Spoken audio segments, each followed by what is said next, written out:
Coming up on this week's show, the Nintendo PlayStation is up for auction. A new look at Streets of Rage 4. And we get some amazing inside stories from Psygnosis with this week's special guest, Ian Grieve. Hello and welcome to the Retro Hour podcast, episode number 213. Your weekly dose of retro gaming and technology news with me, Dan Wood. And me, Joe Fox. We've got an empty seat over there this week. No, it's a bit cold. I don't like it. Because Ravi's not very well. No, he's not very well and he can't come in today. And I really don't like it. It's really weird. But looking over there at a dark, empty corner. Yeah, his setup's there, but he's just not there. I don't think it's coronavirus. I think he's just got the man flu. I think he's all right. We don't have to panic or anything. But yeah, Ravi will be back with us next week. Now, we're going to be joined by an absolute legend on this week's show. And he's actually took the time out to talk to us on Skype from America, but originally he was from the UK. And this week we're going to be joined by Ian Grieve. Now, Ian, he worked for Psygnosis back in the day. I think, if you're naming, the top British video games labels from back in the 90s, Psygnosis will be up there in my top 5. Easily. Yeah, absolutely, for sure. And we're going to be talking about some legendary games such as Lemmings, Shadow of the Beast 2, Theatre of Death, and G-Police, and one of my favourites as well from the PS1, Colony Wars. Yeah, amazing games. So, and I love the fact as well, he's lived in America for a long time, but he's still got that proper Scouse humour. Oh, yeah, 100%. Yeah, he's still got the accent as well. So, and it really, really no hold, he didn't hold back at all in the interviews. You're going to enjoy this one, finding out some stories about legendary Psygnosis games with Ian Grieve, our guest on the show, in around 15 minutes from now. Now, we've got some good stories to talk about on this week's show as well, including a piece of video games history that you could own if you got to spare 300 grand. At the moment in your bank account. I have. But of course you have, Joe. Of course I have. Whether my wife will let me. No, I don't really. No, actually, not a very good link there because we haven't actually got any money. Let's just get that out there. But this might be a good time just to mention the Hall of Fame that we do in the podcast every week. Now, we do need your help to keep the podcast going every single week. And we do have a little donation button on our website. Now, all you got to do, if you want to help out the show, we always say every week it's a tip jar. Yeah. Well, look, this show will always be free. But if you like what we do, we ask that you take a couple of seconds and think of it maybe, the cost of a cup of coffee once a month. You could really help out this show, help us pay for stuff like our website hosting, the software that we use to edit the show, getting it out there on all the distribution platforms and everything. And for doing that, you will find your place on the most prestigious high score table in the world of retro gaming, the Retro Hour Hall of Fame. Just like this week, William Browning, Gareth McKee, Luke Rossiter and Mark McCorkle, who all made donations into the running of the show. And if you'd like to do the same, you'll find the link on our website at theretrohour.com. Now, no messing around this week. Let's get straight into the stories. Now, the Nintendo PlayStation, obviously, that is probably... I've been seeing some really interesting comments about this. Because we remember when it came out, probably about 5-6 years ago now, that prototype got found. It's been knocking about now for a while, hasn't it? But it's finally up for auction. Yeah. And it's hitting the high numbers. What's it on now, like 350 grand or something? Well, it's actually, weirdly enough, it's on an auction website and it's got about, at the time of recording this, about a week left on there. Yeah. But it seems to have, the price has kind of stagnated a bit over the last couple of days. Yeah, because a friend of mine actually tagged both of us in it. Yeah. The day it went up, and within a minute, it's like 40 grand, 50 grand, 60 grand. And then I kept an eye on it, and then it's just stopped. I think it was, like you said, it was about 300 grand, 350 grand, somewhere around there. Like you say, it's not moved from there for about a week and a half now, has it? Which is weird. And I think it's actually gone down a bit. I think there's some people who maybe took the bids off, retracted the bids. Because it was 350,000, but now it's 300,000. Right. So there has been a bit of a drop-off there as well. Obviously, this is a really important prototype. Now, I've been reading stuff on forums. People, I don't think, grasp the idea of why you want to own this. People are like, well, it's just a Famicom with a CD-ROM drive on there. There's no games for it. Yeah. Kind of completely missing the point. Yeah, they're missing the point, missing the story and, the heritage, if you will, of it and everything. So I wonder... I think it is going to go for more. Yeah. I can't see it sticking at 300 grand with another, like say, there's 7-8 days left on it right now. By the time the episode comes out, it's going to be about 3 or 4 days on it. So I can't see it staying there. But whether it's going to hit like 1 million, don't think it will. But I think it's definitely going to go maybe for... If I had to put a prediction, I'm going to say 500. Placing your bet. Yeah, I'm going to say 500. But hats off to Ravi, because he kept on saying that he thought it was going to hit the high numbers. And I was a bit like, we'll see. But it is. It is a one-of-a-kind prototype, and I think the reason that it's so important is because, obviously, everyone knows the story, I'm sure. Yeah. Is it that kind of missing link between Nintendo and the Sony PlayStation? It's when they're working together. This machine that essentially was going to be a Super Nintendo with a CD-ROM drive. Everyone was doing it then. You had the Mega CD and stuff was coming out. But obviously it got cancelled. But if it wasn't for that cancellation and that fallout, the PlayStation would have never come along. And that is obviously probably the defining video games console of the last 25 years. Yeah, and I think it was either you or Ravi said something about like it belongs in a museum as well. And it's not just like a computer museum or a games console museum. Like it's a genuine like piece of history. Gaming is such a huge piece of media now, and the PlayStation is one of the dominant force. Do you know what I mean? It changed the world. It changed the world. So it's going to be weird seeing where it goes if it just ends up in somebody's collection, just on their shelf in their games room, which is absolutely fantastic. It's with a fan, but at the same time, part of me, does feel like, you just putting it into words there about how important it is a bit like, yeah, it should be somewhere in a science museum, like a famous, do you know what I mean, a famous one, but we'll see. You'd want it in your games room. Oh God, 100%. Like, yeah, if I got given it, it'd go in my games room. Yeah, I know how selfish I can be. Joe's open to offers. Yeah. You know what? The guy that's selling this, I did read that he got offered $1 million for it last year and he turned it down. Do you reckon that's fake news or real? That could have been a story you put out there before he started. It's quite clever way to do it, I guess. He'd be like, yeah, I got offered $1 million. Like, I think it will be interesting to see where it goes though, because it's like, have you ever sold on eBay before? Yeah. And like, it's always that last like minute. Yeah, when the price 100%. I mean, you get a couple of bids at the start, nothing for about a week, and then that last 60 seconds is when it all goes quadrupled crazy. or something. Yeah. So this is like when you're bidding on something as well, and you're just there trying to get it for like a few pence less. I've just got these visions of someone who's had like a few too many glasses of wine. When it ends, I'll buy that next morning. What have I done? So yeah, don't have any wine this week, Joe. No, I won't be. So we'll keep. That's going to be interesting to see how much it goes for, though. So if you want to if you want to make a bid on the auction, we'll put a link in our show notes at theretrohour.com. Now, of course, a game that you've been really excited for, I have as well. Whenever we have like a night in playing video games and stuff around your house, it's always Streets of Rage. Yeah. Always inevitably comes out. And we're getting the 4th game soon as well. Now, we've got another teaser trailer that they've released.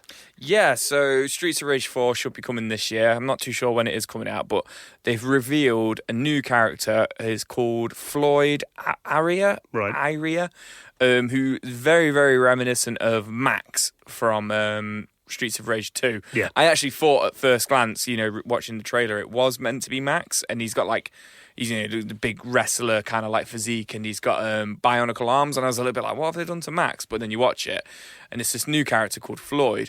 But as well as announcing that, they've announced that it is, for the first time ever, 4-player local co-op. That's cool. And online as well. First time 4-player Streets of Rage game.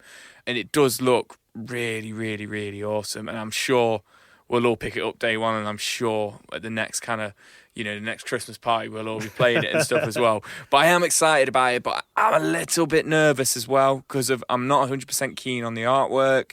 We've talked about that before, haven't we? Yeah. See, artwork, it's kind of like that comic book style, I'd kind of say. It looks a bit hand-drawn, but I think it's the outlines of them, I think. That's what. Yeah, it looks good. When they did all the hand-drawn artwork for the Switch version of Street Fighter 2? Yeah. Like, it still looked like Street Fighter 2. It still was Street Fighter 2. Whereas, looking at this, if you were watching, like, one of the other characters, unless, if I showed it to, like, my dad, who is familiar with Streets of Rage but doesn't follow gaming, I don't think he'd go, oh, that's Streets of Rage. Do you know what I mean? I think it's a little bit too far away. But then, you can tell, like, the enemies and stuff are the Streets of Rage enemies. So it's a hard one. And it's weird. I think it's a fine balancing act as well. I mean, you can either go down the Sonic Mania route and just kind of make the graphics like the originals. Yeah. Or you can do something different. Yeah. I quite like the look of it, but I think from looking online, from forums and Reddit and Twitter and that kind of thing, that does seem to be people's main complaint, that it looks so different. I mean, it also looks like some of the screenshots, it looks a bit too light and bright compared to the old games as well, I think, at some point. I don't know, because number one, they're quite famous. You'd say the Streets of Rage games are quite famous for their, like, bright graphics and stuff. Like the neon style, I remember, against the urban setting. So they're trying to reimagine that, I guess. They're trying to do that again. But I think what they've kind of done is, in the really gritty-looking levels, they've seemed to have neoned it up with people's attacks. And they seem to have really upped the ante on, like, fire punches and thunder punches and stuff like that, which there is in the original games, but it's kind of, there's like a minimalistic, do you know what I mean? Whereas this one, there's like clips of people punching the floor and the entire level lighting up. It almost looks like daytime. I think that's, for me, Streets of Rage, I don't remember it being like a daytime game. It's always at night, it's always at night, yeah. So it looks good, but it might be a little bit too much with like, do you know what I mean? I think you might be right with the lighting.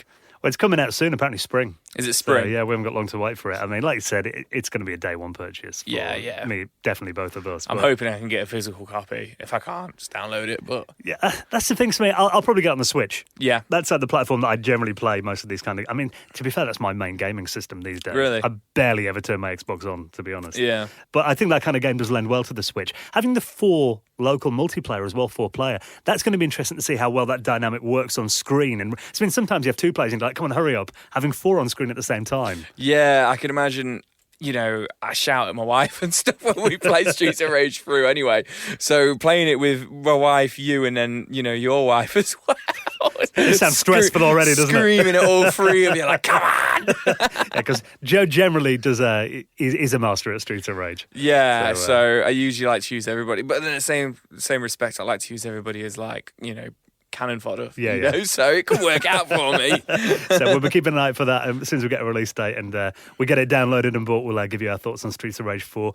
Now, obviously, we're all big music fans as well. You're in a band. You've actually been doing your music video at the weekend. Yeah, I have. Yeah, you always bring that up. Like, I always get so awkward. I like to give it a little plug on the show, Joe. Yes, I am in a band. Yes, 100 crowns. 100 crowns. Yes, because we get people tweeting us going, "What's your band called? We want to check out the video." 100 crowns. Yeah, someone tweeted us once. Are they a bit like the Backstreet Boys? Yes. Yeah. Yes. Very similar. Yeah. Very similar. Joe's a metal scream in the middle of it. I mean, we're big fans of music, and I've been a DJ for many years. But have you got any music on floppy disk? I've got no music on floppy disk. In fact, I've got no floppy disks. Well, this is really good. This is on Hackaday. Now, this is a guy who's essentially made a Spotify jukebox from floppy disks. So how does that work? Well, originally I looked at this and I thought, have they done like some really hardcore compression to fit an album on? It's been a floppy disk, holds like what, a high density one's about 1.4 megabytes. Really? And like an MP3 song is generally a megabyte a minute. Yeah. So, I mean, you're going to get like a 1 minute 40 maximum, at low quality. So I was like, how on earth have they done this? Turns out it's not quite as clever as you might think. They haven't actually shrunk the album down. Okay. But he's actually made floppy disks and he's put like the album artwork covers on the stickers. Yeah. So you've got like a Kasabian one here is showing off. There's loads of different ones he's got. And what he essentially does is he's got a USB floppy drive. He puts a disc in. Yeah. And then there's a little bit of code on the disc that sends it to a program and then gets the URL from Spotify and plays the album off there. So you put the floppy disk in. Yep. And it kind of just instantly opens Spotify on your computer and then we'll play that album. Yes, I imagine there's a program on the computer that's like checking the disk drive for what gets inserted and just reads the URL essentially. Yeah. So, I mean, technically, it's probably not the most incredible achievement in the world. You could... I mean, someone mentions it in the comments here that you could do it with a QR code or something. That's essentially all it is. Yeah. But the act of having, I mean, how impressive is that? Is the fact that it's on a floppy disk. It's like, way. Yeah, when your mates come around, it's going to put my new album in, pop it in your floppy drive. You should bring out your band's album. You know what? We'll do that. Wouldn't that time well with your retro gaming podcast as well? There you go. You can give me a little royalty payment for the idea a bit later. So if you don't check it out, there's a good video of it, actually. I'll shove that in our show notes this week. Fantastic. Now, speaking of impressive things, I remember when Doom came out back in the day. And then, as a lowly Amiga owner at home, I was telling this story actually in one of my recent YouTube videos. I did a video all about the Apple Newton, that famous flop of a PDA that came out in the early 90s. And I actually used to check out a lot of cutting-edge games and technology in quite an unlikely place. Yeah. It was Ryman, the stationery shop. Okay. So not like Dixon's or anywhere like that. Yeah. For some reason, like Ryman, I remember them being like really good in my hometown back in the early 90s. They had like gaming PCs and all that set up in there. And I remember going in and like, I saw Wolfenstein 3D for the first time in there and Doom. Yeah. And I remember playing that and it was such a landmark moment. And I remember seeing that thinking, this is going to change everything. Yeah. This is like going to be the new standard for what games are like. And obviously... And that's what happened. Yeah, I mean, to this day, you can still trace a lot. I mean, you play Call of Duties and stuff like that. A lot of the way the games work still go back to Doom. Yeah. That came out in the early 90s. Well, one thing then, I mean, being an Amiga fan, it was mainly platform games on the Amiga and like puzzle games, similar to the Mega Drive, that kind of thing. When Doom came out, I remember thinking, it'd be great if I could play that on my Amiga. And I remember John Carmack, he actually wrote a Usenet post. A lot of people were asking him, is Doom going to come out on the Amiga? And there's a letter that someone actually posted on one of the Facebook groups the other day, him essentially giving all the reasons why Doom couldn't run on an Amiga. Okay. And why they wouldn't release it for it. Yeah. Now it turns out all these years later, someone's cracked it. Someone's got Doom running on an A500. And on A500. And it's not too slow either, is it? It's like the frame rate is really impressive. Yeah, it's quite good. So how have they done this? Well, there's actually a big thread on the English Amiga board on EAB. And I mean, you can watch this video. It's 15 and a half minutes long, but it kind of shows a lot of the making of the game and how he's laid the levels out and everything too. So what he's done is it's quite low colour compared to the original Doom. I've got a feeling it's only about 16 colours in there. It's a little bit grey. But it's got stuff like the sky animation and stuff. You don't see the sky going across, which is something you generally didn't get in a lot of FPS games on the Amiga back then. And it does run really smooth on a 7 megahertz Amiga 500 with 1 megabyte of RAM. And it is Doom. You can see the smooth scrolling. Oh, yeah, it's Doom. 100%. You look at that, it's Doom. Yeah. There's no doubt about it. And at the moment, there's only like a demo map, and I don't think there's a download link so far. Okay. But I'm hoping that he will release this. Because one thing I've always found about, id Software and stuff, they've always been quite open to the modding community and fans doing stuff like this. I can't see them having a problem with it if they release it. Hopefully won't be shutting it down or anything. Because, I mean, Doom did come out on the Amiga later. It was like, I think when it got open sourced, I've got a feeling around 97, 98. I think it might come out on the Amiga then. But it was something that you needed quite a high machine to run. But this running on, I mean, God, if that had come out back in the day, it's like I'd have played that to death at home. Yeah. Worn away the keys and everything on it. Well, it looks better than some of the 3DO version. I think I'd rather play this. I was going to say I'd rather play that than the. I was going to say the SNES version then, but I'm getting than the Jaguar version. There we go. The Jaguar version, actually, I thought that was a pretty good port of it, apart from the fact it didn't have music. Yeah. But yeah, it's like you look at that. And I remember it did come out in the 32X, didn't it? Yeah. And that was a pretty decent version of it. But this doesn't look too far behind that. No. And it's running on stock Amiga hardware. I was going to say, it's got a nice solid frame rate as well. Like, I don't want to say it's a 30 frames per second, but it's probably a solid 20. Do you know what I mean? Like, it's smooth. It's smooth enough. And I think it's proof that over time, when people learn these systems more, the things they do with them now that you never thought was possible back then, is just, it makes you wonder what you're going to see next. So I definitely want to play that. We'll keep an eye on the progress of that. Right, we'll get well soon, Ravi. Hopefully we'll see him again next week. I know we have got another really good guest coming up next week. Kind of a bit of a part two to what we've been talking about here, with this week's guest getting some stories from Psygnosis, one of the most infamous video games companies out of Britain. Let's get on this week's special guest, Ian Grieve. You're listening to the Retro Hour podcast, and it is time for the main event. Then let's welcome on this week's special guest. We're going to get some brilliant stories about companies like Psygnosis, of course, classic games like Shadow of the Beast 1 and 2, Wiz and Liz, Microcosm, G-Police, and many more as well. Let's welcome on Ian Grieve. Hello, Ian. Hello. It's a pleasure to be here. Now, before we get into the history of those games and companies that you worked for back in the day, I thought it might be quite nice just to kind of find out where your journey with video games began. I mean, do you remember what initially got you into video games or when you first saw one? Yeah, I started right at the very beginning, actually, with the old-fashioned TV games that we used to have in the 70s. So, just basic... It was a very basic one. I think it was called Ace-Tronic maybe or something. It was something Tronic anyway, and it had Pong and football and basketball. It was just those ones with the little slider panels going up and down. My mom bought me it for Christmas one year, I think. This was at the time of like Grandstand and Binatone, and I don't know if you guys know any of that stuff. Yeah, of course. Yeah, they were very minimalistic, but I think the fact that you could actually do something on the TV and manipulate it was just magical, wasn't it, back then? Oh, it was just amazing. When you could plug something in the back, and it wasn't a telly signal or something. You could actually use the telly for something completely different, right? So I got obsessed with it. I loved it. I absolutely loved it. And then as those moved up, I moved up with them. Moving on to like a Binatone. I think that my favorite on that was the motorcycle one where you could jump over the buses. Mm-hmm. So I used to sit there for hours on end, jumping over buses on an 8-bit motorbike, right? So it was kind of, I loved it, right? It got into my bloodstream, right? And of course, I went to an Atari 2600, right? We all went there, right? We all remember that with the fake wood paneling and the crappy version of Space Invaders that we just played for hours on end. But it really flared up for me when the Spectrum came out. I was in secondary school and I was interested in computers. But the reason why I was interested in computers was I was really curious how they actually made the video games. Mm-hmm. So I got really into it. I built an Acorn Atom because you could buy it in kit form. Yeah, of course. and that was the forerunner of the BBC Micro.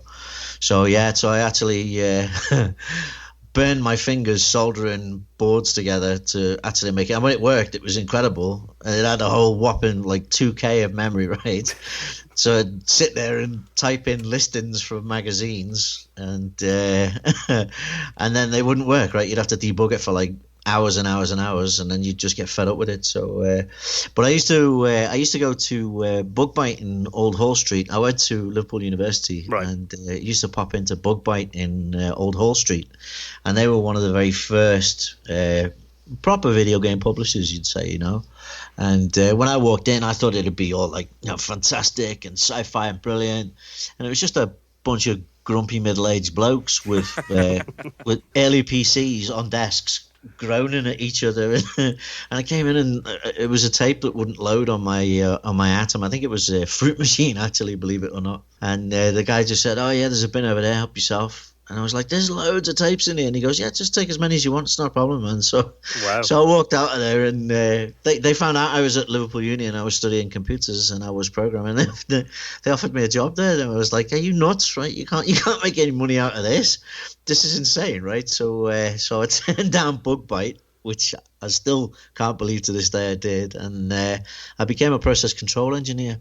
So I went away from playing video games to actually building chemical plants on computers. And so that's what I did, right? And I worked all over the world. I worked in Canada, I worked in Austria, I worked in Germany, I worked in France.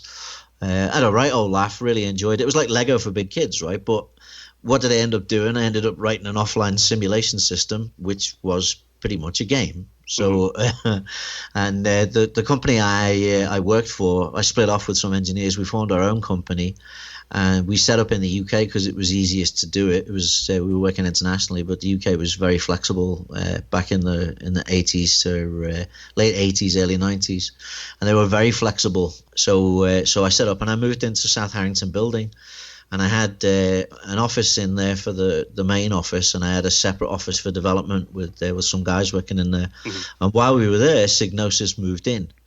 So I became friendly with some of the guys at Psygnosis, and it caught the attention of Jonathan and Ian. And in the meantime, there was a bit of a recession kicked in, and the chemical industry kind of dropped back down and stopped spending so much money on expanding plants. And I had to fold the company. We had to fold the business. So I worked with two German guys, and they were just like, "Hey, you know what? We're going back to Germany. We're done." So Ian and Jonathan, they knew I was in the building. They knew me, of course, and I asked them if they wanted to buy my furniture, and they were like, "Yeah, we'll take the furniture, and we'll also take the office space, and we'd like to take you." Three for the price of one. Yeah, okay.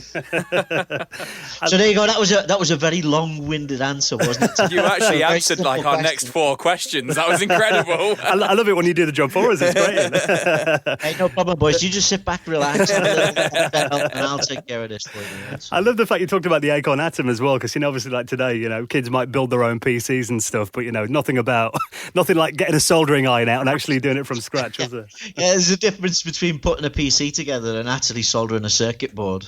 That's absolutely amazing. So where we're at now is you've gone to Psygnosis. So what did those guys get you doing? What kind of games did they get you working on straight away? Were you a bit out of your depth, or did you just kind of like straight away, feet under the desk, knew what you were doing? No, well, okay, number one, I've never been out of my depth. And I'm a firm believer in fake it till you make it. So even if you can't do it, say you can and then figure it out, right? But Jonathan and Ian were... They were very, very smart guys, right? Very, very sharp guys. And Jonathan knew that there was a government grant available for simulators that did industrial training. The idea was that we'd go to the DTI, as it was then, which was Department of Trade and Industry, and ask them for a grant to make a simulation system that was based around factories and factory building, but we'd do it via video games. So we'd make a video game. So, Jonathan and Ian were like, "Look, we've got all this video game technology sitting here. We've got all these engines and all these tools.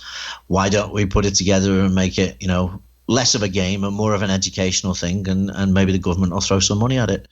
So I was like, "Yeah, that sounds great, man. That sounds really good. Let's give that a go." So A week later, after I'd been allocated a desk and a shiny new Mac, I was on my way down to London to meet with the head of the DTI, which was kind of entertaining in and of itself. And they were up for it. They were interested in it, but it kind of, it floundered a little bit, right? Because, all government-related things have a life of their own, and it's not usually a very active life.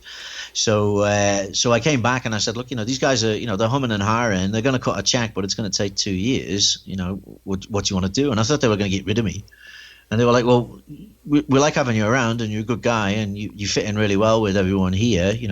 Is there any part of this that you like the look of? And I was like, well, you're not really doing that much internationally. You're legendary in the UK, and everyone's like super excited about it. But the home of video games is Japan now, and you're not really making an impact there.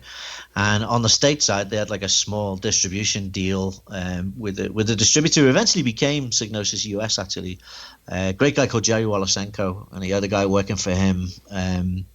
He had a couple of guys working for him, I see, and Keith was their sales guy. Keith Adams, what a fantastic guy he was.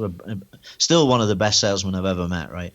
But anyway, I digress. So I said, look, what about if we license into those territories? And they were like, yeah, licensing's good. That we know a licensing agent, blah blah blah. And that agent was Jan Putnam. And so I got to work with Jan Putnam, and she's brilliant, right? Brilliant with doing deals with Konami and Fujitsu, and I mean, like a host of these companies that were working really well on a more on a culty type level in Japan, right? They were like super niche, it's like things like the FM Towns, right, from Fujitsu. What a crazy idea that machine was, right? So that's what I started doing. So I was actually the one who was responsible for getting Lemmings onto the most number of gaming platforms, I think, still ever in the history of video games. I think maybe Tetris beat it out in the end, actually, because now you can get Tetris on everything, can't you? But at the time, we Lemmings was coming through and it was looking really great, and we got it onto everything, man. I tell you, we could have got it onto a Casio watch. I would have put it on there. But probably on a microwave if you tried it. And you know what? How many of those would you have sold, right? I'd have bought a Lemmings watch. Oh, wouldn't it have been great? You'd never be bored on the train or in a traffic jam ever again, right? But yeah, and you know what? The pixels were so small you could probably have done it. Yeah. And then Team 17 would have ripped us off and done Worms Watch. But anyway, we digress. So that's what I kind of started doing, and it snowballed, right? It just did one deal, did another deal, got to work with Hank Rogers and Bulletproof Software, which is still one of the best names for a video game company I've ever heard, right? Bulletproof Software, brilliant. And so that was Super NES Shadow of the Beast, believe it or not. That was there's a whole program about making of Super NES Shadow of the Beast if you ever want to do it one time. That was when Tony Parks came out of the test room and became a producer and actually physically threatened people with violence to get the job done. Really? Wow. Oh god, there's some funny stories behind that, man. So. I mean, I remember seeing that game for the first time, Shadow of the Beast, and it was that parallax scrolling that I think everyone kind of was, jaw-droppingly impressive for the time. Do you remember the first time you saw that game then, and were you a fan of it? Yeah, I do actually. Yeah, I remember a guy who I eventually, I employed him in my engineering company, which was Procon Systems, which is, we put a lot of thought into that because we worked in process control and we made some systems for it, so we called it Procon Systems. And one of the guys who came to work for me was actually Mike Anthony. I don't know if you know who Mike Anthony is, but he was started his programming for me in his sandwich year at Liverpool Uni or Liverpool Poly, I think it was Liverpool Poly. And at the end of his sandwich year was when we closed it down, and he went back and finished his studies. And then in the year in between, I'd worked at Psygnosis, so I offered him a job and he came and worked for us. He was the main programmer for Call of Duty for Treyarch, and his brother Dave Anthony. I was like the child catcher from Titty Titty Bang Bang. He had a younger brother who was at home with him, and he was coding on the Amiga, and he was part of one of the like the little coding groups they used to have that did the little demos, and then the demo scenes, yeah. So that's how he started out, and I was like, oh, that kid's got a bit of talent, right? So So I captured him and brought him on board. But Mike came in, and so through Mike, when I was working for me at the engineering company, I mean, I was only a couple of years older than him. It wasn't, I started young, and so I used to go and play golf with him at the weekend, and go back to his, and he had an Amiga, and his brother was nuts about the Amiga, right? This is like, Dave Anthony, who eventually became the main director of Treyarch, right? And Dave was nuts about it. He's like, look at this, look at this, look at that. And they had like, he was mad at breaking protection and copying discs, right? So they had like hundreds of discs, which I've probably just dropped him in it now, but never mind. So he was playing Shadow of the Beast, and like you say, right, that parallax scrolling, you're just like, oh man, that looks so good. And Dave's sitting there going, oh yeah, well it's got multiple sprite planes built in, so it's just like really easy. Look at this. And then he showed me a demo of his, and I was like, oh my god, that looks fantastic. And he's like, oh, it's just that easy. Look, you just put these planes on here, and it's already built in. It's that easy. I was like, oh, okay, all right. So yeah. So and when I saw it, I was like, oh man, I got to get an Amiga. So I got an Amiga, and then the amount of effort I put into the engineering went down dramatically, and the amount of time I stayed up till 3 o'clock in the morning drinking brandy, playing games on the Amiga, went up proportionally. So yeah, that's it. That was my introduction. There was Obitus and Blood Money, and there was loads, wasn't there? Right? Nitro, they just kept on making great games, right? Just fantastic games. With Shadow of the Beast 2, correct me if I'm wrong, you ended up being the project lead on that. Did that come with like a certain weight and pressure for it to, be as good as the original? It was already in process when I got involved. I got involved in kind of more on the biz dev side of it, right? Okay. So business development. I mean, obviously, everyone's oh god, biz dev, right? Biz dev, Jesus, biz dev. Well, a lot of people forget that if biz dev didn't do its work, you wouldn't get your wages, and none of the products would get made, right? So, but I qualified as a programmer. I am a programmer at heart, right? I knew my way around D-Paint really well, as you'll see from my fantastic graphics on Theatre of Death. And actually, that's true. The head spinning off and all the blood spurting out and stuff when the soldier gets shot. I actually did all that in D-Paint. Oh wow! And so I know, right? But it was fun. It was fun, right? There was a computer sitting at my desk, and I could either work on D-Paint or write a 7-page contract to send out via fax, right? What do you think I'm going to do? Right? So I pretended to do some business development, but that's the side I got more involved with, and then it became more management of the project from the point of view of like making the deadlines and sending out the demos and sending out the stuff and everything. So that's how I got involved. I used to, back in the day, I used to be a smoker, and I used to have the odd cigarette with Jim Bowers. Do you remember, guys? Remember Jim Bowers? So Jim used to sit closest to the toilet. So you'd go and make a coffee in the little kitchen, go and have a pee, and then I'd come out and Jim's smokes would be sitting on his desk, and I'd like sit down and I'd have a smoke. And I actually watch him. I got to watch him. I got the privilege of watching him handcraft the animation. Where the big flying creature comes in and rips the roof off and snatches the baby and stuff. Do you remember that? Yeah, I do. Yeah.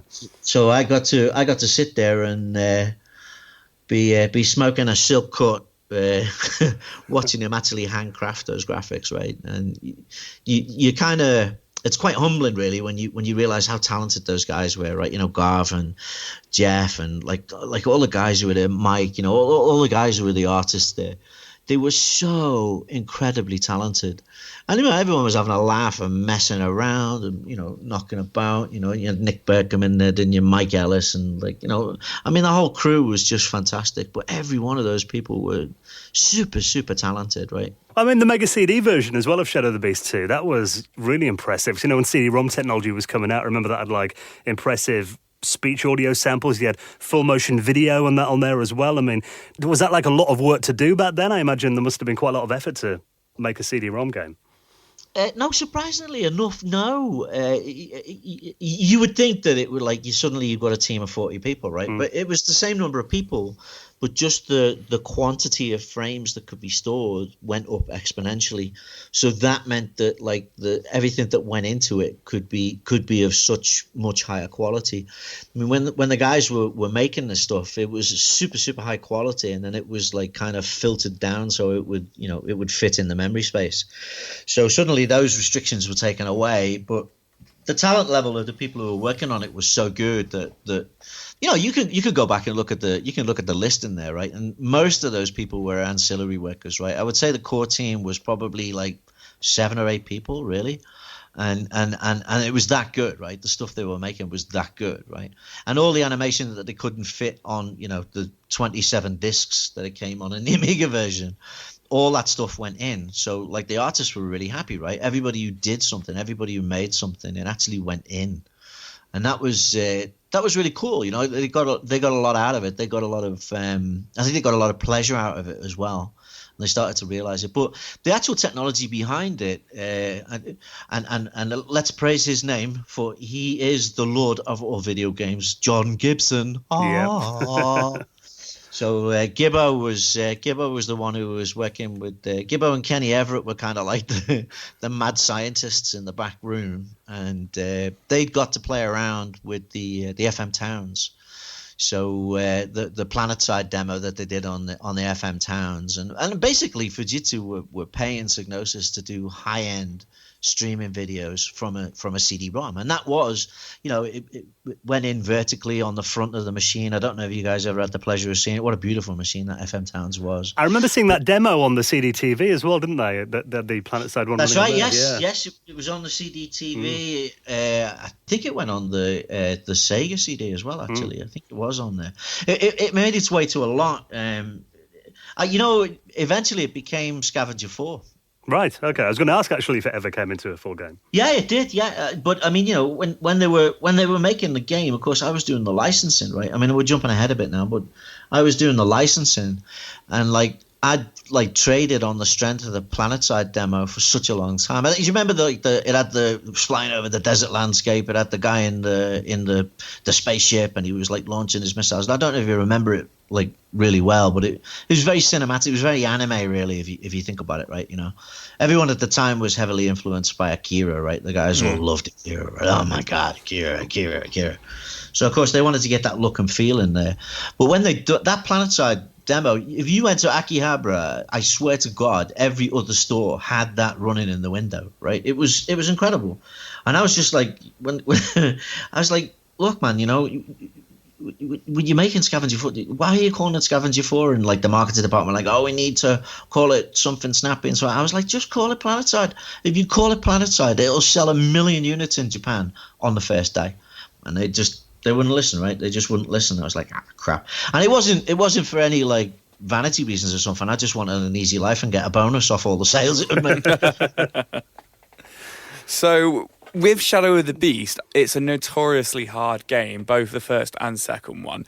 Was there any playtesting with them, or were they just kind of like put out there just for everybody to kind of work it out? I mean, here's the problem, right? You've got people of the caliber of Nick Berkham and Mike Ellis, and Lol was in there. I mean, there was so many of the guys in it, and the test room was fantastic, by the way. At Psygnosis. What a talent pool that was, right? Those guys were in there. Tony Park came out of that. Lol Schrag came out of that. I mean, Phil Gaskell came out of that. There were so many people who were so good.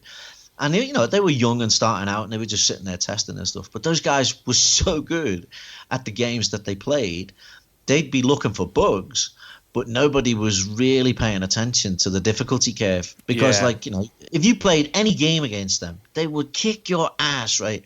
You could sit there and practice for hours and hours and hours. They just walk in, pick up a joystick, go bip, bap, bap, and you're done. And you're just like, oh, man.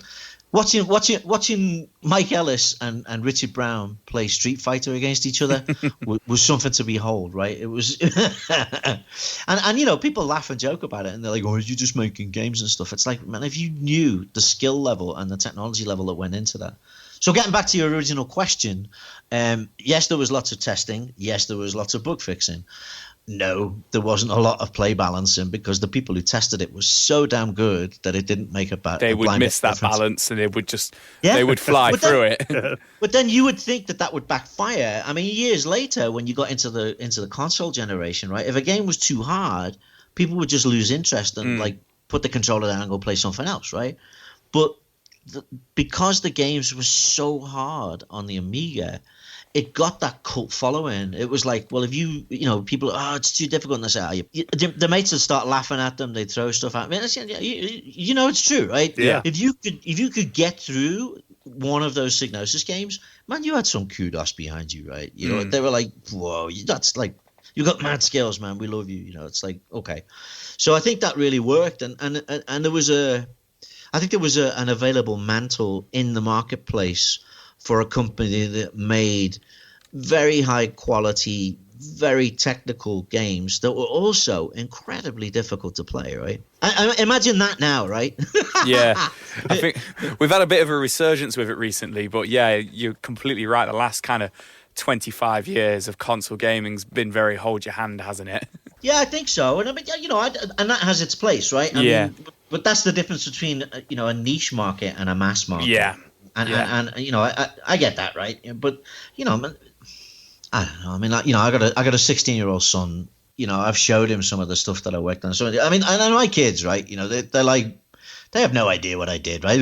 Just dad, and he used to make video games, and he works in VR now, and he works in tech now. But like, when I've showed them some of the stuff that we used to make, first of all, they can't stop laughing, and then after they finish laughing because of like how rudimentary and how old it is, right? Yeah. They start to realize, hey, you know what? There's some really good stuff here, right? So, but he's playing games on his phone that, like, we could only dream of that processing power when we were actually making that stuff, right? But he has a real admiration for that stuff. But I think you're right in the hardcore stuff is really starting to come back now, right? Yeah. It's really but I think that's because the mass market appeal is waning, right? You're either a casual gamer now is playing just some crappy game on their phone, but it's hooked them and they're repeatedly playing it. Yeah. And I think that the hardcore gamers they're going vertically up, right? They're like, okay, what's next, right? What's the next challenge, right? So I think that's an interesting dynamic in the market now compared to the market then, right? When everyone who played was a hardcore gamer, right? You were either all in or you weren't in at all, right?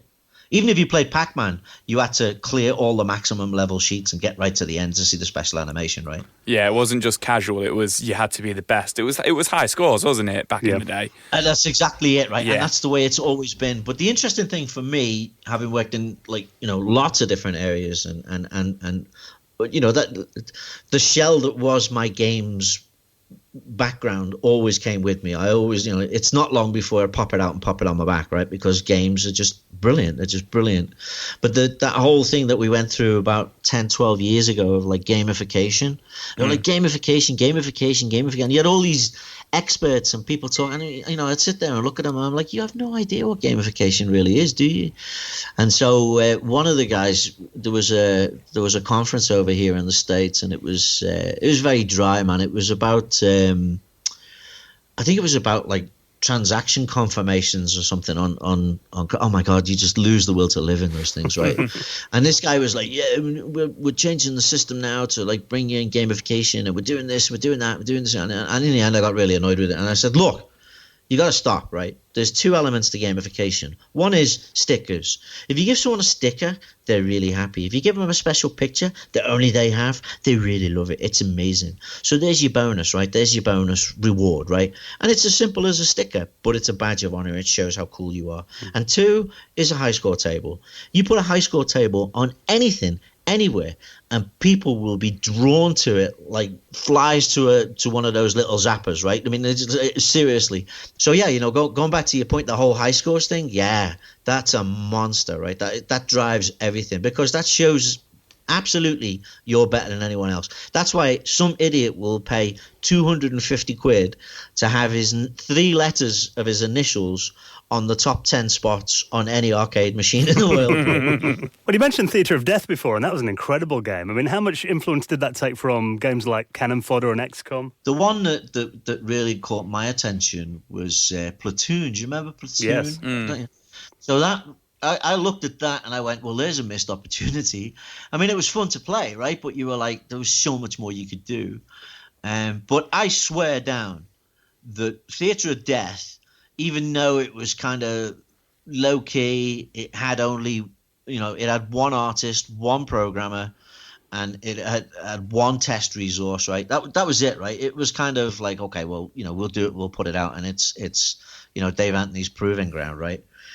But it led to so many different things that came after, so many games that came after that, right?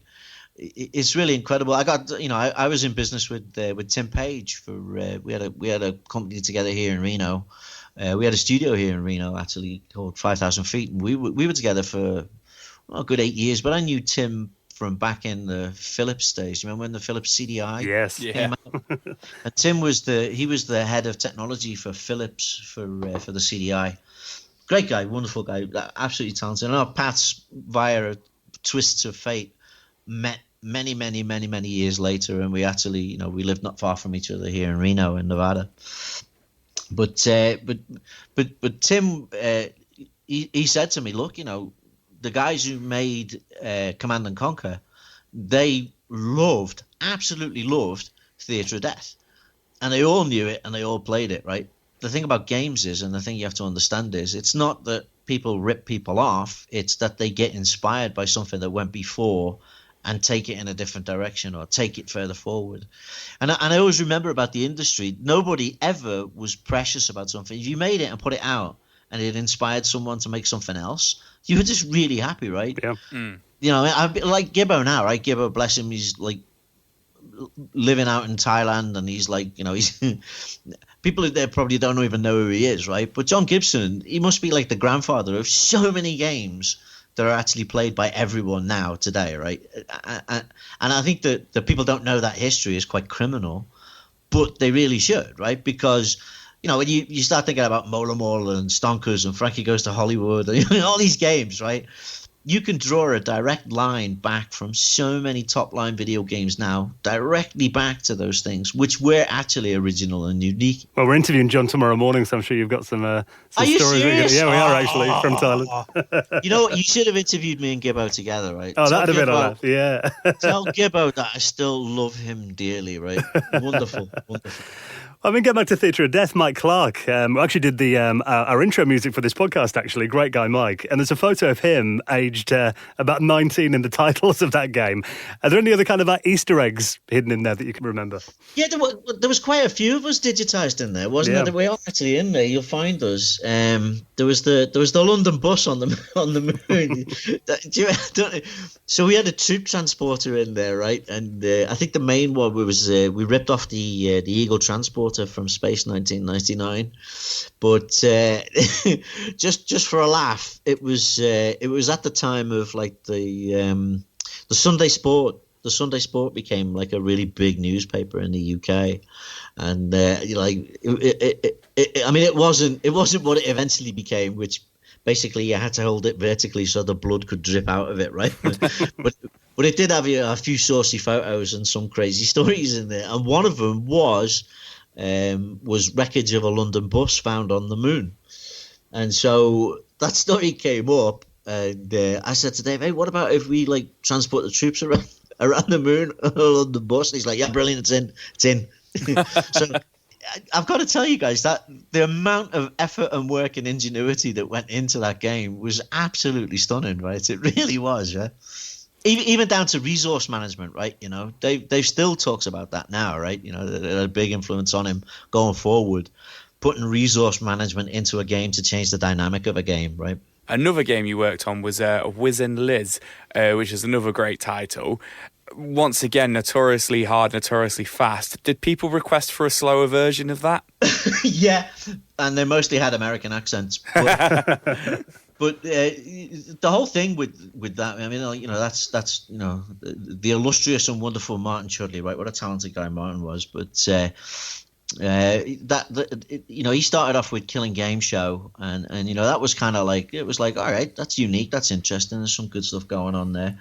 But the Wiz and Liz thing was kind of, it was the Psygnosis thing to kind of break into that console sector. It was specifically designed from the ground up to be a Genesis or a SNES title, right? You know, that's exactly what it was designed to be. But also to add a little bit of spin on it and make it, you know, it was all fluffy and cutesy and everything, right? But that had, you know, that had a core of steel running through it, that game, right? That was a hard game to play. But yeah, we got complaints on the side, on ironically on the US side. Yeah, it was like, no, it's too difficult. And this was the distributors, right? It's like, it's too difficult. It needs, like, you know, and you know, that's where the whole level, you know, do you want to be on easy? Do you want to be on medium? Do you want to be on hard? Do you want to be on pro? Right? That eventually crept in and came in, but that, you know, in the day, it wasn't an option, was it? Right? It was like a painting. It was done, and that was it, and it went out. Right? It was done. Right? But over in Europe, ironically, the inverse was true. Right? People loved it because it was so hard. Right? They liked the things, right? And people who want an easy game, you got to really question their logic, right? Because if it's easy and you just blaze through it and you've completed it, well, you're done, right? Whereas if it's rock hard and you keep coming back to it, every time you play it, you'll get more value for money out of that game, right? Yeah. So anyway, I drifted from where you asked. So yeah, Wiz and Liz was a planned event, right? And Martin was asked, right, can you come up with something that would fit the bill? And when he came in with these, like, you know, rabbits and wizards and an old witch, was just looking at him going, what the hell is wrong with you? This is it? And he was like, oh, yeah, it's fantastic, brilliant. But it was like, all right. And fair play to Ian Hetherington, right? Ian's like, no, if that's what he wants to do, that's what he should do, right? Because he was always like that, right? Ian H was, no matter how crazy the idea or what he wanted to do, his door was open and he would always give you a shot, right? Well, now we're into that console era. I mean, you also worked with Disney on the Mickey Mania game for the Mega Drive with Sony. Did Disney have a lot of say on the promotion of that game, and were they quite precious about that, do you? Disney are always precious about everything, including how you write your name on your badge when you sign into Disney. They're kind of like, they're super precious for their marketing department. But, you know, back in the day, you just used to go, oh, okay, well, we'll make it all comply with that. And then you just go away and do what you wanted to do anyway. But yeah, that was John Burton, right? It was John Burton and Traveller's Tales. And because they started out with Alundra. Do you remember Alundra? Yeah, brilliant game. That was their first game, I think. Oh, was it? Yeah, they were based in Southport. Yeah, I mean, Andy was a bit of a miserable guy, right? the first time we flew him out, I flew him out to LA. I think that was for Mickey Mania, wasn't it? I think that was meetings for Mickey Mania. We flew him out to LA, and Steve Ryden brought them out. Those two, which was the entirety of Traveller's Tales, came out to Los Angeles. And I had to hire a bigger car because I was picking those two and Steve Ryden up. So I hired a Lincoln Town Car. Lincoln Town Cars, these massive, it's like a boat with like 4 tires at the corners, right? These things were massive. I don't know if you've ever seen a Lincoln Town Car. No, I've never seen. I'm going to have to Google one now, I think. Oh my God. You should look up Lincoln Town Car from like 1992. And it'll blow your mind, right? It looked like the Duke in Escape from New York, right? It was one of those massive pimp cars, right? Yeah. So I picked them up. I picked them up at LAX, and they came through. And this was when you could like drive your car right up to the sliding doors at LAX, right? And they're just walking out, looking all over the place, just had like victim written all over them, and you're just like, wow, you guys. This is amazing, right? So I pick them up in this Lincoln Town Car, and they get in, and I like the trunk in the thing for putting the luggage in. It was like the trunk was like a swimming pool, right? It was massive. So we put all the luggage in. They get in, and we're driving, and it was actually raining. It was one of the few days when it rained in LA, and we were staying at the Century Plaza Hotel, and I turned off. It would have been Santa Monica Boulevard onto Century Plaza Avenue, and sent the thing into a 360, right? Just was turning the corner, put my foot down a little too hard. I was showing off because I was like, yeah, man, I'm all LA now, baby, right? And sent the thing into a 360, scared the shit out of John and Andy, right? Just terrified them, right? Steve Ryden was looking at me. Steve's like, it was really entertaining. It was really funny. But one of the things we did was we went to a meeting and Andy didn't have to go. So we went and got a haircut and it cost him $70. Wow. Oh, man. Back in '92, right? Yeah, life in LA. Seriously, Andy nearly died, man. And John Burton just couldn't stop laughing, right? John was laughing his ass off at him. And really, it wasn't worth $70. I've got to be honest. There was zero improvement, right? But yeah, so yeah, Mickey Mania was done with that kind of. That was kind of like that bridging between licensed characters, movie studios, and IP. You know, video games being brought in as like, you know, an important partner. You know, they could see it as like 10 or 15% of the revenue. Now it can, like, you know, a good video game will outgross a movie, right? Yeah. But back in the day, it was like, it was kind of seen as like the young upstart, like you were brought in and kind of hidden behind the curtain and then revealed like, and here we have the future. These guys know what they're doing. And then you'd push a few sprites around and people would buy them and it'd be good. But yeah, I think there was a Sega CD version of that as well, wasn't there? There was, yeah. Yeah, Mickey Mania is another one that came out on everything. That's right. Yeah, we did. Yeah. Well, I remember that got us that was part of the whole thing of working with ImageSoft. It was ImageSoft then. Before that, it was CBS Games, and I think their only employee was Alan Becker actually. And then Rich Robinson joined, and they had like a few members in there. Kelly Flock came later. But those guys over in the States, that's how I got introduced, because ImageSoft was it was CBS Games, which was became owned by Sony when they bought out CBS. Then they changed it to Sony ImageSoft and Sony Electronic Publishing Company. So there was SEPC, which was like the more PC, CD-ROM magazine, PC game kind of thing, and then ImageSoft was like purely consoles. It was the SNES and the Genesis, and it was that was where the main thrust was. And so we got to work with those guys, and what wonderful, lovely people they were, right? I mean, Rich Robinson, what a fabulous guy Rich Robinson was, right? Just fabulous. I mean, he had a dodgy Tom Selleck mustache, but other than that, right, he was just wonderful. And he did so much for so many people, and they don't even know how much he did for them, right? You know, but that was where that whole Sony buyout came from, right? That was point of contact, right? That was it. That's how got to meet Olaf Olafsson, got to meet Tommy Mottola, got to work at Sony Music, got to work at Columbia TriStar, got to work with Mark Kaplan and all those guys. And you know, I was pretty heavily involved there. You know, I even had an office on the lot and an office in Sony Music Building down in Santa Monica, and it was just kind of. At the time, it was just kind of like, well, okay, this is the next thing we're doing, right? And years later, I've looked back on it and I've gone, oh my God, right? It was like so amazing, right? So stunning, so incredible. But everybody who was there, it was just like a big giant gang, everybody together, and you're just having a laugh, right? Just having a laugh, right? There's no two bones about it, right? You know, 1 minute you're in a meeting at Disney, and the next minute you're going down to Long Beach to take a look at the Spruce Goose, right? True story. So I mean, it was kind of like. On the one hand, you were all wide-eyed and thinking, oh, this is brilliant. And on the other hand, you're like, well, this is just normal everyday life, right? This is what we do now. And the technology as well was coming on so quickly then. I mean, I remember another Psygnosis game that really impressed me, and visually at least, was a Microcosm. I remember seeing that on like the 3DO as well, and that game just looked like something out of the future at the time. I mean, was there quite a big technical challenge with that title then? The cutscenes was what that was really about, right? That was, you know, and that's because all the artists in the video game sector are frustrated movie makers, right? You know, but Jim Bowers went into special effects, right? You know, after they'd done Hackers and they put Wipeout in the movie, he actually went in and became a special effects guy for movies, right? Paul Franklin's won 2 Oscars, right? A guy who used to have a desk opposite me has won 2 Oscars. So the ability to actually make those the green screen or blue screen movies and like the stuff that went in and the cutscenes, I mean, that's the stuff that's really, really impressive, right?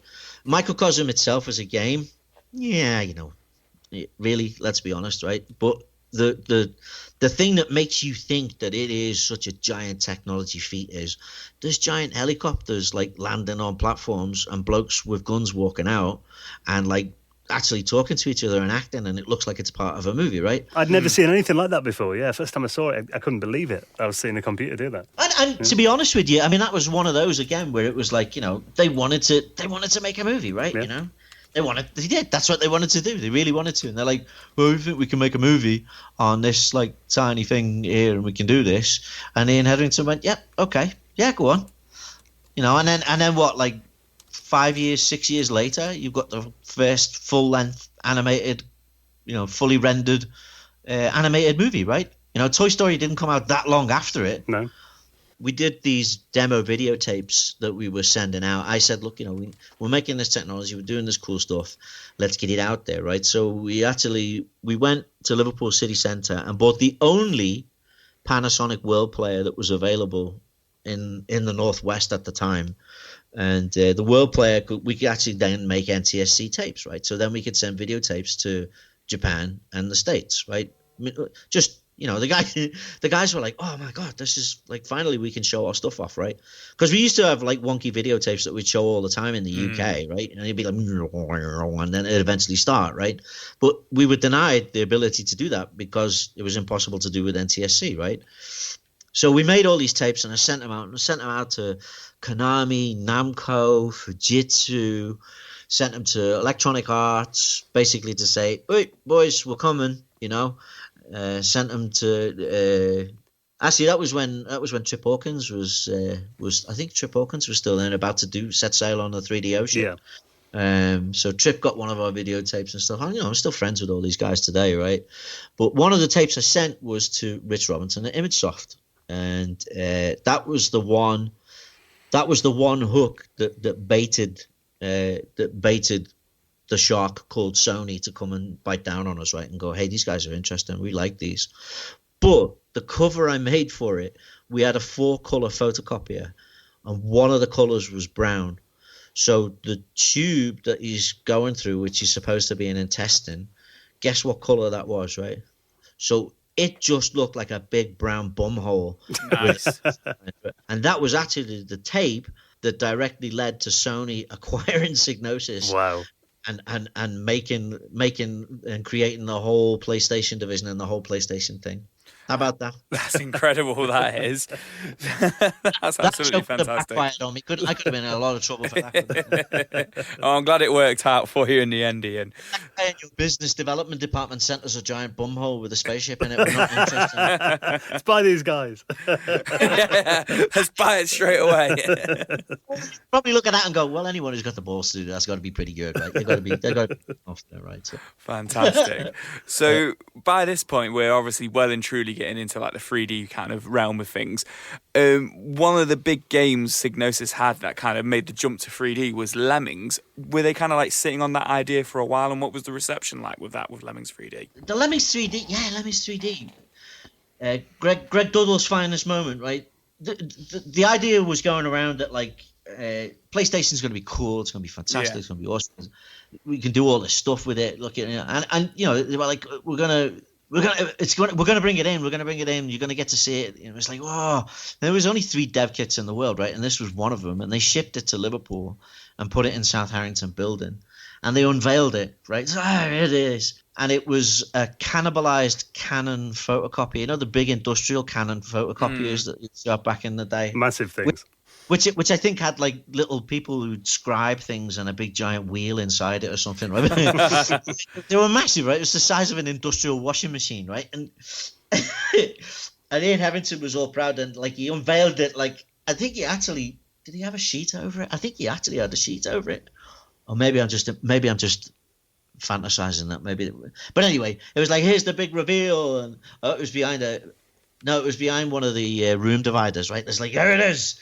And it was hooked up to a monitor, and I think it was running the dinosaur demo. Do you remember the dinosaur that you could go in 3 different directions, and he like had expressions and stuff, and he goes, and this is it. I think it had like exhaust pipes and stuff, right? It was like so outrageous. And I took a look at it, and it was like this was the senior executive unveiling, and I said, I think if they want to sell some, it's going to have to be a bit smaller. You're not going to fit that under your telly, are you? Yeah. Ian H was not amused, man. He was. It got a few titters around the room, but like he wasn't happy. But yeah. So when that came in, I think the whole thing of like it wasn't parallax scrolling and plane based and stuff. It was actual full physical. We suddenly had Z depth, right? We suddenly had a real Z line that we could work to, right? So X and Y, we had that down and it was brilliant, but now you had proper Z, right? Like everyone was going crazy. So there was ideas banded around of like what we could make, what could be in 3D, what could be, quote 3D, right? And of course, Lemmings was our cash cow, right? Lemmings was the game that built the company in a lot of ways, right? So it was like, well, we got to do Lemmings, right? And it was like, well, if you just do a standard 2D Lemmings, how interesting is that? As it turns out, really bloody interesting because it's still addictive and a great game to play. But it was like, no, let's make it 3D. Let's turn it into 3D. So, and that's kind of where it went. The thing about the game was it was mechanically awkward at first because you had to get your head into a 3D space. Which, if you've been playing games the way we'd been playing games for so long, it was kind of hard to do, that you can move the camera and the landscape and you. So there's 3 different axes there and as an exercise in technical ability of the machine, it was brilliant. It was absolutely brilliant. I remember seeing it and being like, how the hell do you play this? But then when I got my head around it, I was like, okay, yeah, clever. Yeah, but then don't forget, right, you've got the option of a bunch of different games that are just like it's so immediate, right? And you just like they're just so cool, right? They're just brilliant. You've got them going right there, and you're like, okay, you can go. Or you got a more cerebral challenge like that. And I think it probably came too early for the market. I think really, to be honest with you, I think that should have been a second gen or even third gen title really that was kind of would find a home with people who really got to grips and were looking for something different, right? I'm sure a lot of people went back and picked that thing up real cheap, right, and played it later on and went, oh, it's a brilliant game, that, right? And it really is the ultimate execution of Lemmings if you think about it. Well, there's a whole slew of other impressive 3D games, and obviously Wipeout that we mentioned before, and G-Police as well. I remember that one using 3D hardware acceleration, running on PCs, really impressive back then. I mean, did that game feel like it was a bit of a 3D breakthrough, G-Police? Yeah, G-Police was like the coming out party for Stroud, right? Or the Bristol office as it was known, right? And they were again, a really talented bunch of guys down there, right? That was, I'm not sure who they worked for. I can't remember now. Did they work for Mirrorsoft or did they work for someone, didn't they? It was a core group that came from another publisher, and it became like the Stroud office. And G-Police, when they were kind of showing it off, it was like, wow, this is really something, right? Because it didn't look like it was slapped together and a 3D element added. It really looked and felt like it was built around the 3D environment, right? And I think that's what gave it a lot of cachet and stylistically it just looked fantastic, right? For me on the licensing side, I was loving that because it was such eye candy and I could sell so much other stuff off the back of it. In fact, that was one of the titles that went into the SoftBank deal. I think we did a deal with SoftBank, who've since gone on to become huge megacorp, right? Yeah. You guys know SoftBank. Yeah, right? yeah, massive, aren't they? So, I met Son-san when SoftBank was, when he was just a lowly multimillionaire, right? and he was really nice. I liked him a lot. I got on really well with him, and we worked on a deal. I mean, he did a 10-title deal, and I think that was one of the titles that went in there. So he picked up a lot of stuff that went from the PlayStation, and that was in that crazy era when I was doing deals with Sega to create Manx TT for them for the Saturn, and then bring Wipeout and Destruction Derby across to the Saturn. And Sony, they weren't really happy about that, but it was like, hey, you bought us as a software company. This is how we make money. We sell software, right? And we want our games on as many platforms as we can get them on, right? If we could get it on the N64 and we could get it on the Saturn, we were doing it, right? So it was that was a really interesting dynamic. I don't know if you guys know, but in the Wavertree building, underneath the stairs behind reception, we had a full-size Manx TT. Andy Mee shipped it into us. Oh God, wow! Because I don't know. It was one of the older guys over in Japan, and Andy Mee was working on the stuff over here, and Andy Mee was just nuts, right? He was crazy, and we did a deal with them, and I said, yeah, we'll get Manx TT converted for you, and we'll do it, and then we'll convert these others as so it was a multi-title deal. And he's like, well, if you're doing Manx TT, would you like a Manx TT? And I was like, hell yeah, why wouldn't we like a Manx TT machine? So they sent it up. And like they super stickered it with like massive Sega logos all over it and all over the back of it and all over the top of it. And I don't know if you guys remember how big those Manx TT. They were the size of a small living room, right? Those things were huge. And so they brought it, and they had to take the doors off on the on the freight side so they could get it in. And then they built it inside and put it all together and put it under the stairs. But the reason why Andy Mee did it, and he is a clever bugger, right? It was so funny. Was he admitted to me about a year later, he said, I only shipped you that because I wanted to have a giant Sega logo right behind the desk of Sony's entrance Clever studio.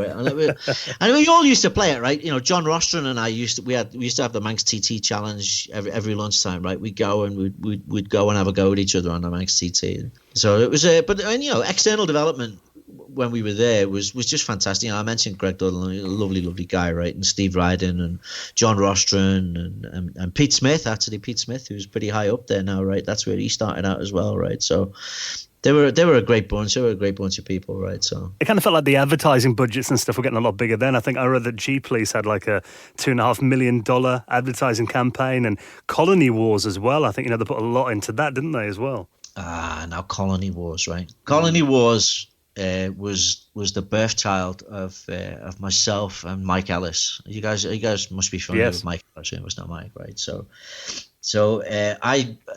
we had a development team that was actually out in LA working on projects for ImageSoft or Sony America. Was it SCEA then? It might have been. I don't know. It was in that transition period, but they were like, well, you guys got all the talent and we're struggling over here. We need a development team over here. So they brought us over and we worked on a couple of games for them out there. And that team kind of got stranded out there. Like Dave Beresford and Mike Anthony and Gavin Dodd was in it. And it kind of got a bit stranded out there. It got a bit isolated. So when we came back, everything had moved on and there was no real place for them. So we kept them as a team. And so they were on my side of the building in Wavertree Technology Park. And of course, at the time, I was doing all of licensing, most of external development, and had an internal development team as well, right? It was kind of like a mini one-man industry kind of thing, right? So the guys who worked there were more or less the rejects from the rest of the development core in the company. There was the guys who didn't fit in, the guys who were a bit awkward, the guys who were a bit strange, and the ones who wouldn't drink the Kool-Aid of like the corporate structure that had been brought in, right? Because you had enormously creative and talented people. You're trying to fit them into a corporate structure within 18 months, right? It's just ain't gonna work. It's just not gonna work, right? So I kind of kept those guys to one side, and it was kind of like the romper room, right? It was like, all right, we'll just come up with some ideas, right? So we tried to do an updated version of Rollerball, which didn't really work out. It could have been brilliant, right? It could have, if you think about that, right? You remember the movie Rollerball, James Caan, and imagine that in full 3D with the motorbikes and the ball being shot out and the spike gloves and everything, and going around an arena, right? Like a roller derby kind of thing, but killing people. And I was like, yeah, that'd be brilliant. I thought that would do it. And then Gavin Dodd came up with like a sideways scrolling shooter thing, like an Iridium or something, that kind of style of game, right? Yeah. And Mike was talking and he was saying like, well, we need a 3D space shooter. There's nothing in that sector. There's nothing in there, right? And everybody loved Elite, right? Everybody was a huge Elite fan, right? Elite was one of those landmark games, wasn't it? Either you played it or you were rubbish, right? And so no one had ever forgotten Elite. But if you remember, most of Elite was like a bunch of pixels on the screen and a small wireframe in front of you. Oh, my God, right? You just like set off for another planetary system and then just leave it, go make a cup of coffee, have a poo, couple of cigarettes, come back, and you might be landing if you were lucky, right? So I kind of, at the time when we were in the States, one of the programs that everyone wanted to watch, all the boys wanted to watch, of course, was Star Trek Voyager. Voyager had just started.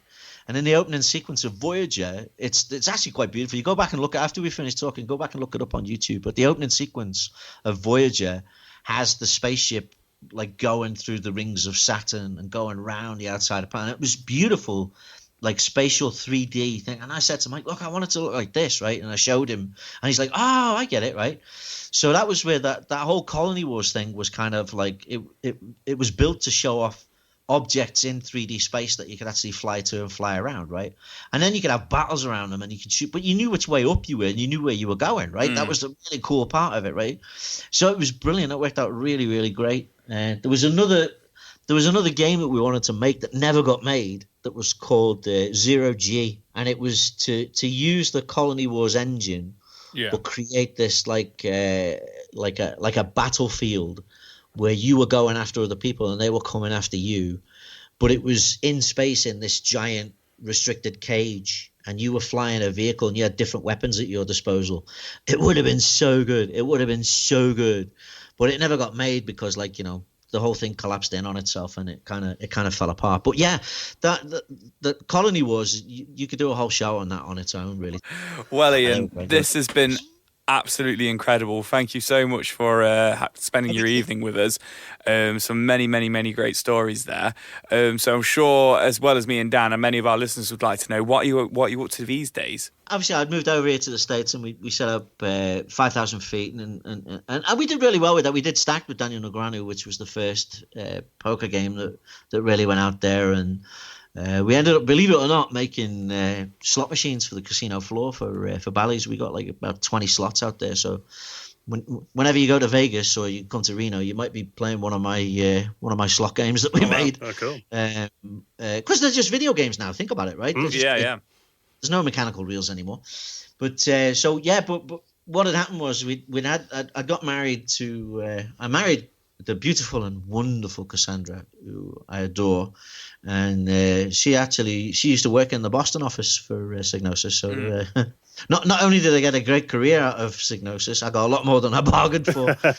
And we're still married. We're still happily married to this day, right? So, and she's wonderful. She's absolutely wonderful. And so we had 2 kids over in the UK. When we got here, I was working just 24/7 trying to get this thing rocking and getting it going. And she said to me, hey, you know what, you've got to make a choice here. You've already missed the first 3 years of Maxine's life, and you're starting to do the same thing with Miles, right? It was 6 months at the time.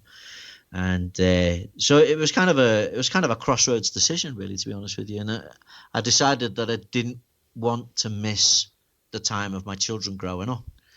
And so I kind of made a conscious decision to reel back on traveling all over the world and doing deals at 3 o'clock in the morning in Tokyo and being a dad, right? And spending some of the money I'd made to actually have a family and create some memories and be a part of it. And I found out that, guess what? I was really good at being a dad and I really enjoyed it. So I kind of became a lot more family orientated. And that's the reason kind of why I've been here for this length of time. And we had 2 more children. I have the wonderful Amelia, who is now 13, and I have the incredible and force of nature that is Maisie, who is 9. And they're amazing. I love them. So I dedicated a lot of my time to that. So I became very much more family oriented, and that took a lot of other time away from me. But I said once Maisie was like at a junior school and she was off and going, that I'd go back. So I did, and I'd always helped a lot of people, and I did a lot of deals on the side and helped projects get done and helped companies get off the ground, and worked on a bunch of interesting stuff, right? I mean, you know, too many things to detail here, but ended up working with a guy on an optical recognition system that I got along really well with, and we've got a technology company called Bazoop now, and it works in game support networks, so bringing together all of the huge amount of data that's out there on individual games into one place, so people can like go and find the YouTube video or the Vimeo, or they can find the where it is on Twitch, or they can look at the playthrough, or they can get the instruction manuals, or, you know, just, like, you know, how many times you sat there and like troll through the internet to try and research information about like games that you're really interested in. So yeah, so I think I made the right choice. You know, I mean, I pulled back, raised a family. I have children that all speak to me, including a 19-year-old daughter, and she's still friendly with me, which is quite amazing, even though it's like living with something from The Exorcist from time to time. And I've got a wife that I'm still happily married to after being together for 25 years, and I'd say that it kind of worked out, right? You know, Well, I think over the years I was good to games, but I'll tell you what, man, games have been so good to me, right? And when you talk to John tomorrow, tell him that Ian still loves him dearly and see what he says, right? I absolutely will do, Ian. Listen, it's been a pleasure talking to you, and I'm glad that life's going great for you out there as well. Thank you for the little trip down memory lane and reminiscing about some of our all-time favourite games with us this week. No, absolute pleasure, guys. Honestly, it really has been my pleasure, right? I love talking about this stuff. But, you know, if you guys ever want to do another one and you want to get some of the real low-down, dirty stories on what really happened, you should get in touch again, and we should do another session. I think we have to. Yeah, that sounds amazing. It was like a Roman Bacchanalian orgy. There's a teaser. You have no idea what went on. Thank you so much, Ian, mate. Really enjoyed that. All right, boys. Enjoying the show? Why not check out some other great retro gaming podcasts like Retro Asylum, RGDS, Maximum Power Up, Arcade Attack, Arcade Perfect, and the 10 Pence Arcade.